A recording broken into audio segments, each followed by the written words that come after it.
Hello, Hello. welcome to another episode of, The English Couple. and apologies to long-term viewers, long-term, we haven't been doing it that long, but for the delay in getting another video out. But today we've got something rather special. Yes. We have been invited onto a lovely couple, their land. They didn't want to be in the video, and we respect that, and so we can't really tell you where we are. Just say that we're in Sussex, close-ish to Billingshurst. Probably that's the widest that we need to say. But they own quite a number of acres of land which they are looking after. They are guardians of. They take their stewardship very seriously. Absolutely, which is incredible. They've got this beautiful piece of land, but more importantly for today's episode, they've got this wonderful wild wood, a historic ancient woodland. Ancient woodland, yes. And the bluebells are out. And more importantly, they're proper English bluebells. And more importantly is nobody else can come along and trample on them, and the owners of it, they themselves stick to the paths and respect the woodland so they can circumnavigate. We've already had a walk round and they said, go and film, do whatever you like. Obviously, don't take the strimmer. So we're going to show you that. Yes. So it's all very exciting. Shall we head on? Yes. So we're going to enter the woodland. I'll give you a view. And it's beautiful because there's oak, as you can see here, and it's all coming into blossom and leaf. Well, not so much into blossom, although there is blossom in there. And of course the bluebells are up. And it's not the brightest and sunniest of days, but it is still very lovely inside the woodland. And we're away from the noise of the road. Listen to that. Birds. And just you know, people. So join us on our bluebell stroll. Adventure. Bee. It's nice. Oh, I have to say, it's a little bit overwhelming. I can't believe I'm actually here. We've been invited here to this private place, this stunning place, this massive carpet of these gorgeous, look at that. Beautiful example. Beautiful. So it's had a little bit of rain last night, so a little bit droopier than usual. We were told by Martin that they're not their best, that they've obviously, if it had been much drier, it would have been a lot more vivid, I suppose. But oh my God, just look at these views. And we're going to circumnavigate around this woodland, and the carpet just goes on for as long as you can see. And I think there's something like 14 acres of ancient woodland here, which, you know, to Julia and I is just an absolute dream. And you've got the birds. I don't know how much of that you can hear, but probably more than we imagine. Hope so, above our voices. You've got hazel, which is quite ancient because there's a manor nearby, and at one time this was part of that manor. They've had people from, you know, professionals from woodland preservation places. So we've got lots of holly, things like that. But what I was going to say about the hazel, monks used to be here.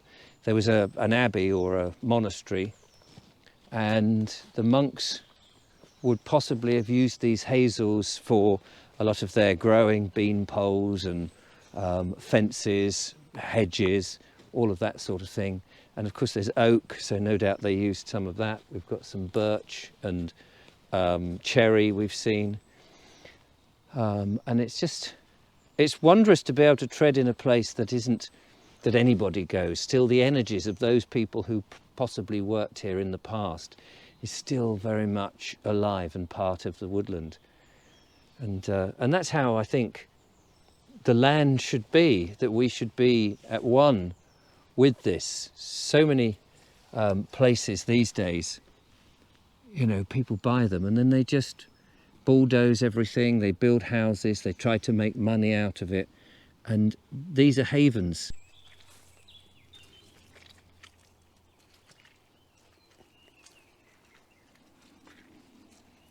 Squelch, squelch, tripping over logs, squelch. So of course, Julia and I are immensely jealous. Who wouldn't be, to have your own personal wood? And But we're immensely grateful to be able to come and see it. And of visit course. it. And we've already been invited to come back sometime and Yes. see it in other I mean, can you imagine in the autumn? The colours in the autumn would be fantastic. I mean, even in a couple of months in summer, Yes. it's going to be stunning. Just going to move around these puddles. And the floor is an absolute carpet of varying oak leaves. There's some sweet chestnuts as well, I've seen, as well as horse chestnuts and cherries. I've not seen any apples. Lots of hazel and holly. And there's so many different species here that I can't even name as well. So lovely. And the fact that it's all wet at the minute has not been a down point at all. No, it's certainly adding the squelch sound effects. Yeah. I was a bit of a water baby as a kid. Were you? Yes, so 18 months old when my parents moved to Saudi Arabia. Mum put me in the baby pool. Off I went. Within a year or two, I was then swimming lengths of the Olympic-sized swimming pool underwater. So I do have a bit of an affinity with water as well as trees, so this is brilliant. Yay! Oh, lovely. So hazel, isn't it? Yes. So it's a very mature It's sort one. of hazel and oak, I think, this. Yeah, so many. As well as the holly. I really want to take my boots and socks off. It's a bit too cold for that though. Well, again, I was watching something, and I know you've said this, that because we wear shoes, and of course we wear shoes to protect our feet, but man was often walking around in bare feet. Or at least thin leather shoes. And thin leather shoes. We were more connected to the land. Yeah. We walk on carpets and concrete and, on wood, and we're protected, and we live in cities where there's paving slabs and there's concrete and all of that. And we're just not connected in the same way that we once were, and we need to get back to more of this. Mm-hmm. I'm not saying we need to go and live in caves. No, or holes in the ground or any of that, but we definitely need to not be paving so many places, yes. Not be concreting over, not be building on farmlands and green areas. Yes, I mean, as soon as you say, oh, look, the sun's come out now, and it's gone in again. Oh no, have a look. Try and find some artistically nice shots. We're only filming on the GoPro, unfortunately, but I think you can see that the blue is everywhere. Except here. Except where the purple is.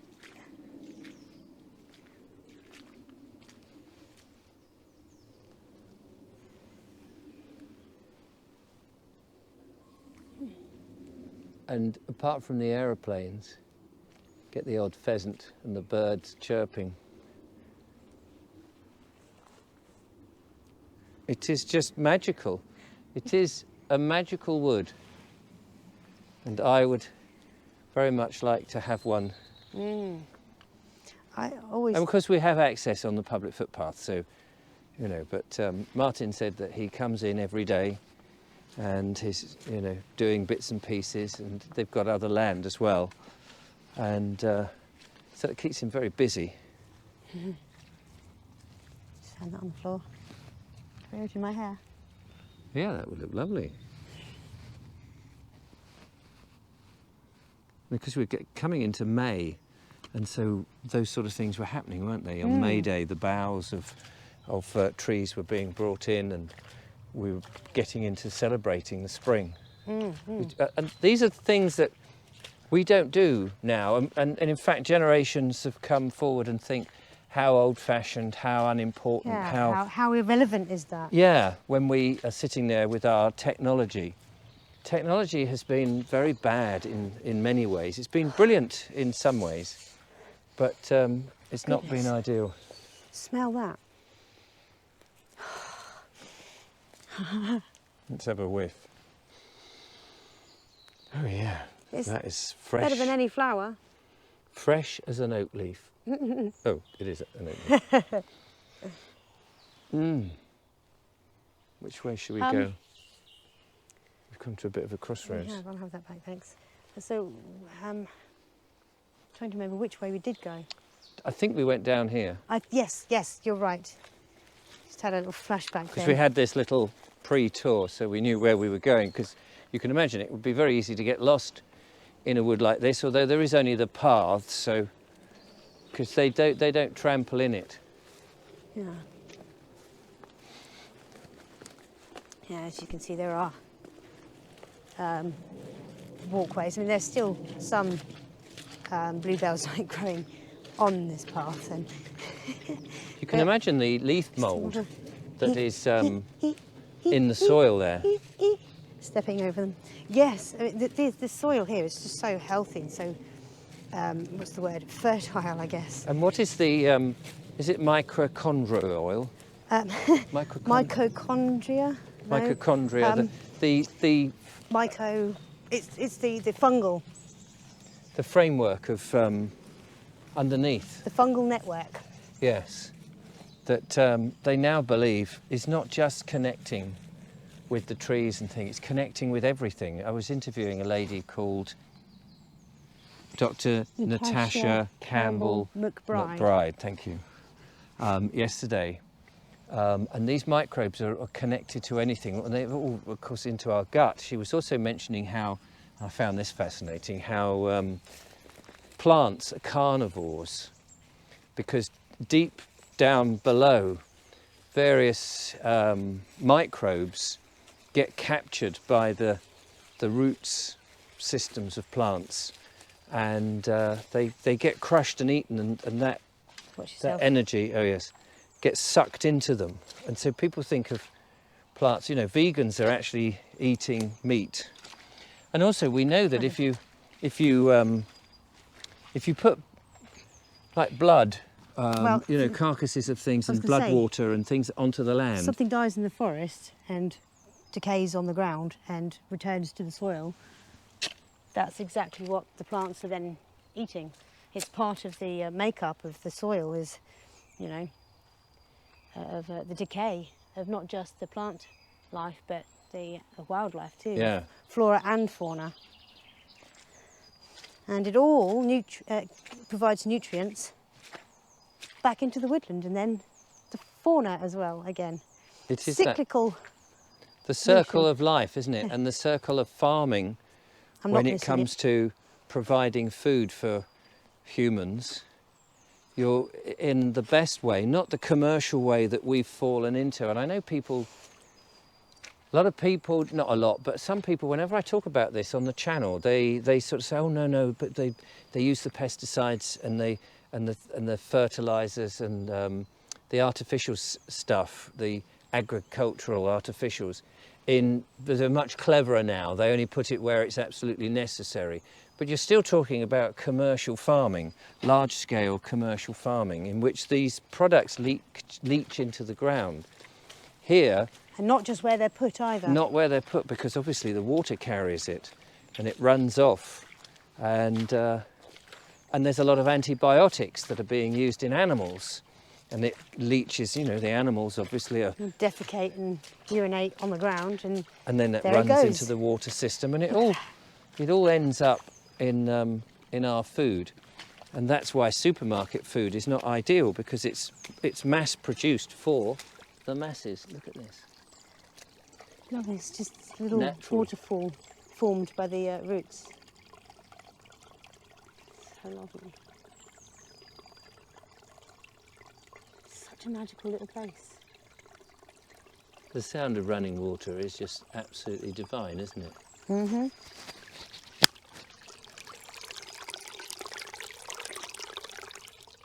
Who needs the toilet now? Yeah, thanks for that, Julia. You're welcome. There's nobody looking, so I could. I wouldn't. What's that running down your leg? Yes, I would not. I have one in the van, so we're okay there. Clip my mic back on. Oh, One of the joys of running a YouTube channel is the people that you meet. There are some amazing people.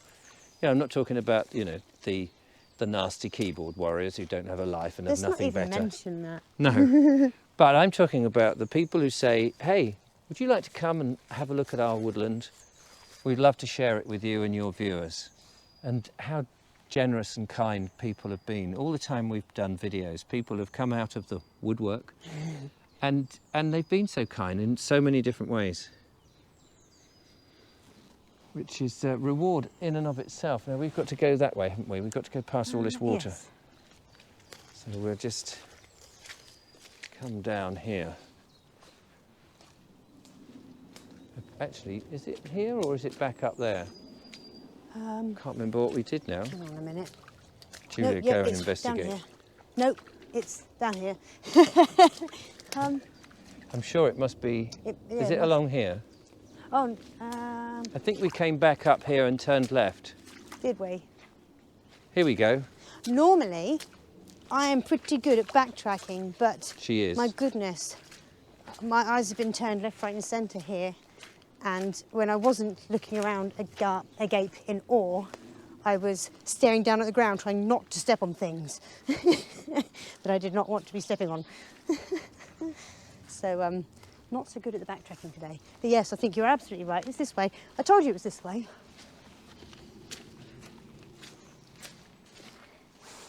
Oh, wow. We get, as Martin said, one of the best views of the bluebells, really, just up here.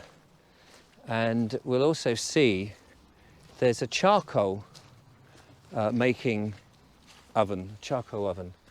Thank you very much, Julia's pulling up the old man, which we will see just a little bit up along here. So I'm going to just bring the camera down so we go past all this at bluebell level. Oh, look, there's some really, really mature cherries over there, cherry trees. In the distance, we probably won't see them, unfortunately. No, you can just about make them out by their, horizontal lines. In the bark. I was having a moment there. Horizontal is that way, or is it that way? No, that's vertical. Yeah, horizontal. Yes, trees are vertical, Yeah, just so you remember. Yeah. By the way, that way's upright. Yeah, I'm just trying to be facetious. I don't need to try too hard, do I? No. What, you're trying? Very trying. We're such a loving couple, aren't we? Aren't we just? Saved you from that hazel Thank branch you. there. They have deer here, and it's quite fascinating because Martin was saying that the deer, they get to know the owners, and they come up even to the fence. But when they've got babies, Yeah. Martin and Denise, they both They stay clear. Yeah, But they stay clear. interestingly, what they said was that when the herders had their babies, the herd bring them down to the gate near the house, so that they can, I guess, so that the owners are aware that there are babies now, and they keep their dog, on a leash, on their own land. Yes. What, for the duration, until those young deer, those fawns, are, strong enough to run from a dog. But I think they're just such wonderful, beautiful people, and kindred spirits, I'd like to think. Down Oh on my the floor gosh. at your foot there, Julia, It's a beautiful an old oak stump, which denotes, I mean, it looks like it's been It's there, been dead for a long time. dead for maybe 50 years or something. And then the tree beyond that was probably 200 or 300 years old. Mm. And which goes to help show how ancient this wood was. But of course, an ancient wood, I think, goes back to 1600, doesn't it? Yeah. The definition. I think your microphone's about to drop off. No, this wasn't on properly. There you go. the sound guy wasn't very good today. So this has been an absolute experience. And as you know, do you remember just before we had those lockdown situations, that year we had planned to stay 5 days in a wood? Yep. And it would be lovely to have, not here obviously because this is private wood, but an agreement with somebody who had a wood that didn't mind you living in the wood for 5 days in a cabin, or a tent or something that you put up, or make, you know, a homemade shelter or something. And it would be lovely to do that again. And because I think you can't take it in a, you know, you wander around for a few hours, even a day. I think you need to sort of live and breathe the wood. Just over here, I can't go right up to it because I don't want to trample on the bluebells, but we'll just have a quick, very ginger. This is the remains of a charcoal burning mechanism that's been here I don't know how long, whether that dates from the 19th century. It's made of cast iron, and you can see it's on its side, and down inside there, I don't know if you can see in there. Let's just see if I can get in a little closer. There's clearly where the fire or a torch or a pole or a connection of something was in. And at some point somebody was in here burning charcoal, and Martin said it would be a shame to move it because it's part of the heritage and it'll just slowly rust away. And carefully stepping back so I don't trample any. It's quite impossible to not trample any at all. So. No. But oh, it's quite overwhelming. It's just so lovely, and the scent, the smell of this rich soil and this forest with woodland floor is. I don't know what to do with myself. Well, ladies and gentlemen, we have thoroughly enjoyed our little. Oh, we're not finished already, are we? 17 minutes plus the 6 minutes or so we did. Was it 6 minutes we did before? You're going to do some singing on your channel, aren't you? Oh, yeah. You open to do that? Oh, yeah, that'd be good. So we're going to end this before the battery disembarks, and this would be a lovely place for you to do your singing. So if you want to see Julia singing, she sings songs on her own channel, which is linked below. I wondered what you were going to say. I know, I was wondering what I was going to say. I was thinking, yeah, this is getting dangerous now. So I think, yeah, we don't want to spoil it, do we? Leave them wanting more is the adage. The adage. The adage that they say in the old theatre profession. Leave them wanting more. So we shall. So from the lovely Julia and I. It's a very warm and caring goodbye. Very warm and caring. I don't know where that came from. I don't know. I mean it, sorry. Pass over it, nobody's noticed. Fish. Yeah, shush. So until the next one, arrivederci. Ta-ra.